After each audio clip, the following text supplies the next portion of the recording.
मित्रांनो नमस्कार. आजच्या नवीन व्हिडिओमध्ये आपलं सगळ्यांचं स्वागत आहे. आजच्या व्हिडिओमध्ये आपण मधमाशांचं मोळ आणि त्या मधमाशांची माहिती घेणार आहेत. चॅनलला सबस्क्राईब करा आणि आजचा व्हिडिओ खूपच चांगला आहे, तुम्ही शेवटपर्यंत बघा म्हणजे तुम्हाला त्या व्हिडिओचा पूर्ण आनंद घेता येईल. तर बघा, हे जे मधमाशांचं मोळ आहे, तर मळ्यामध्ये आम्ही जे 5-7 चिकूचं झाडं लावलेले आहेत त्या झाडांना लागलेलं आहे आणि असे 2-3 मोळ आहेत जे या चिकूच्या झाडांवरती आहे आणि दरवर्षी उन्हाळ्यामध्ये कमीत कमी 3-4 मोळ हे या चिकूच्या झाडांवरती राहतेच आहे. तर आता बघा, आता कडक उन्हाळा लागलेला आहे आणि एवढ्या उन्हाळ्यामध्ये हे जे मधमाशे आहेत हे आपलं मध गोळा करते आणि इथं या त्यांच्या जे पोळ आहेत इथं आणत आहे. आता हे जे पूर्ण दिसतंय पोळ, हे पूर्ण या पोळीमध्ये किंवा या जिथं मासे आहेत मधमाशा याच्यामध्ये पूर्ण मध नाही आहे. तर मी आता जे बोट केलेले आहेत तर तिथं वरतील्या भागामध्ये मध आहे आणि जो खालतीला भाग आहे जिथं आपल्याला लांबट भाग दिसतोय पहा, त्या खालतील्या लांबट भागामध्ये ज्या राणी माशा आहेत त्याची अंडी आहेत किंवा ते खालच्या भागामध्ये त्या राणी माशा अंडी घालीत आहे. तर वरचा जो भाग आहे त्या भागामध्येच फक्त मध राहते आणि त्याला आमच्याकडे कांदा मानते, म्हणजे त्या कांद्यामध्येच फक्त मध राहते. आणि बघा, इतक्या जवळ हात नेला मी, इतक्या जवळ हात नेलेला आहे तरी त्या माशा ज्या आहेत त्या उलटी नाही आहे, म्हणजे मधमाशा एवढ्या शांत आहे का त्या हालचाल नाही करत. आणि मधमाशांचे पण खूप प्रकार राहते. आता ह्या ज्या मधमाशा आहेत या चावणाऱ्या नाही आहेत आणि काही मधमाशा असतात का त्यांच्याकडे नुसतं बघितलं किंवा त्यांना काही धक्का जर लागला तर लगेच ते चावायला सुरुवात करते.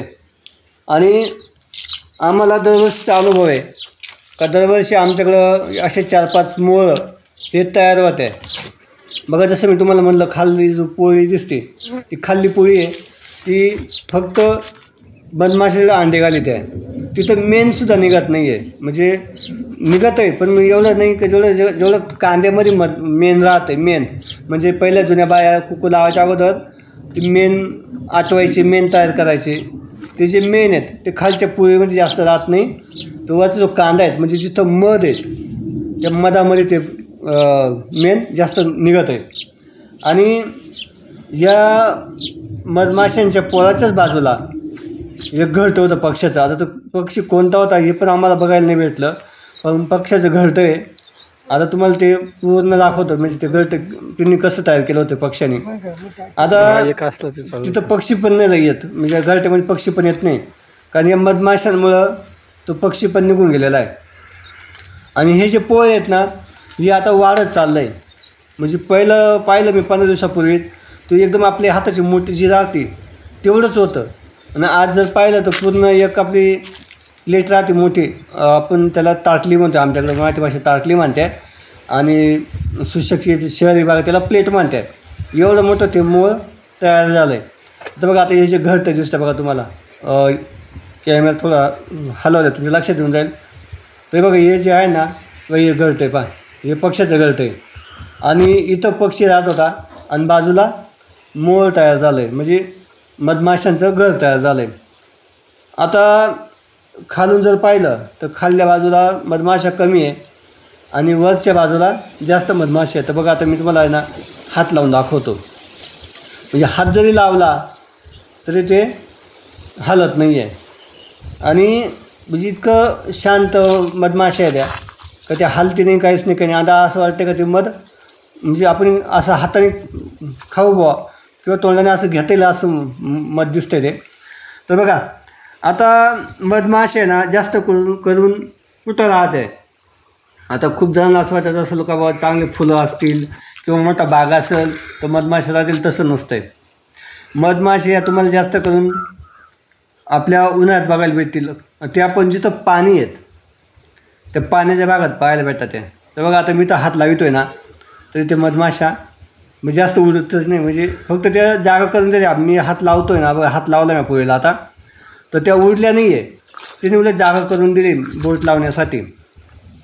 तर बघा, मधमाशा कुठं राहते जिथं पाण्याची जागा आहेत. म्हणजे उन्हाळ्यामध्ये पाहतो तुम्ही आमच्या मयाच्या भागात जर आम्ही जिथं बारं आहेत जिथं सारखं पाणी टिपकत आहे तिथं मधमाशासारखं पाहायला भेटतात. किंवा जिथं जास्त ओलावा आहे, सारखं पाण्याचा भाग आहे, जिथं पाणी एखाद्या पाईपातून निघत आहे सारखं, त्या ठिकाणी जास्त मधमाशा पाहायला भेटतात आहे. आणि दुसरी गोष्ट म्हणजे घास. जिथं आपण जनावरांचा घास करेल आहे ना, त्या घासात जास्त मधमाशा पाहायला भेटतात आहे, कारण तो घास कंटिन्यू गार आणि हिरवा राहतो आहे. आता ज्यांच्याकडे घास आहेत त्यांच्या घासाला बघा, ज्यांना फुलं आलेले आहेत घासाला, त्या फुलांवरती जास्त मधमाशा पाहायला भेटतात आहे. आणि या मधमाशा आहे ना, उन्हाळ्यामध्ये जास्त करून जिथं पाणी, जिथं घास आहे किंवा जिथं झाड मोठमोठी हिरवी आहेत त्याला पाहायला भेटत आहे. आता पहिलं जास्त मोठमोठी बाबळीचे झाडं राहायचे आणि त्या बाबळींच्या झाडांवरती या मधमाशा राहायच्या. आता बघा, जवळ कॅमेरा केला आहे, एकदम स्पष्ट अशा मधमाशा दिसत आहेत.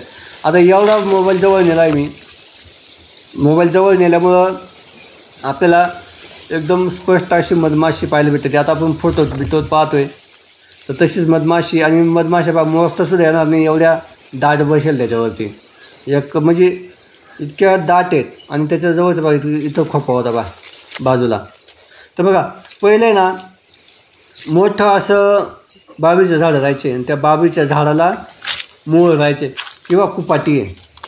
म्हणजे आता पहिलं बांधावं असं कुपाटी राहायचे, मोठमोठे शहर राहायचे. शहराला सुद्धा जास्त मूळ राहते. का राहते? कारण ते झाड हिरवं राहते आणि त्याला मूळ राहते. आणि मधमाशा आपल्या वावराच्या ठिकाणी किंवा आपण जिथं शेती करतोय तिथं जास्त असलं तर त्याचा काय फायदा आहे हे आता आपण पाहणार आहे. तर बघा, मधमाशा जास्त असल्यामुळे काय होतं माहिती आहे का, जे परागकण आहे आपल्या झाडांना किंवा आपण जे शेती करतोय त्या पिकाला जे फुलं येते त्या फुलातले जे परागकण आहे त्या मधमाशा एका फुलातून दुसऱ्या फुलात न्यायचं काम करते. आणि त्याच्यामुळं आपलं जे फळ लागत आहे ना पिकाला किंवा झाडांना, ते फळात जी लागण्याची क्षमता आहे ना ती जास्त वाढते. तर बघा, हे दुसरं मूळ आहे बरं का, जे पहिलं पाहिलं ते दुसरं आणि हे दुसरं. आता बघा, याच्या खालून ना राणी माशांचं थोडंसं घर दिसत आहे. आता बघा, याच्यावरती ना माशा कमी वेळेले, मधमाशा ज्या आहेत त्या कमी झाल्या, कारण ते दुसरं जे मूळ आहेत ते दुसऱ्या झाडावरती आणि हे दुसऱ्या झाडावरती आहे. आता याच्याकडं यांचा कांदा पण छोटा आहे, जो मध आहेत साठवलेलं हे छोटं आहेत. आता जसं विचार केला तर हे मूळ आपल्याला जास्त जुनं वाटतं आहे, म्हणजे आधी असल्यासारखं वाटतं आहे. आणि आत्ता जे मूळ तयार झालं आहे ते आत्ताचं वाटतं आहे, त्याच्यामुळे याचा जो खालचा भाग आहे तर बघा इथं कमी मासे आहेत, मधमाशा कमी झालेल्या आहेत आणि दुसऱ्या मुळावरती मधमाशा जास्त आहेत. तर मित्रांनो बघा, मधमाशा किंवा आपल्या शेतात जास्त मूळ असल्याचा फायदा कोणता माहिती आहे का, आपण जे माल करतो, समजा एखादा टरबूज लावले किंवा कलिंगड लावले किंवा भेंड्या या असे जे माल केले, त्यांना जे फुलं येते ना ते फुलांतले जे परागकण आहे ते परागकण या मधमाशा एका फुलातून दुसऱ्या फुलात नेते. त्याच्यामुळं काय होते, फळधारणा आहे पिकाची ती जास्त होती, म्हणजे जास्त फळ हे लागत आहे. जास्त फळं लागल्यामुळं आपलं उत्पादन वाढत आहे. आणि बघा, आता ज्यावेळेस आमच्या चिकूच्या झाडाला मूळ लागेल नव्हतं, म्हणजे पावसाळ्यामध्ये मूळ नव्हतं ना, तर चिकू कमी लागले. आणि डबल ज्यावेळेस थंडीमध्ये फुलं आले आणि लगेच हे मूळ तयार व्हायला लागलं. आणि आत्ता जर पाहिलं तर चिकूला डबल चिकू लागलेले आहेत, म्हणजे डबल चिकू तयार झाले. हे कशामुळे झाले तर हे झाले मधमाशांमुळं. कारण जेवढ्या मधमाशा लागल्या झाडाला किंवा जेवढं मूळ तयार झालं तेवढं फळ वाढलं.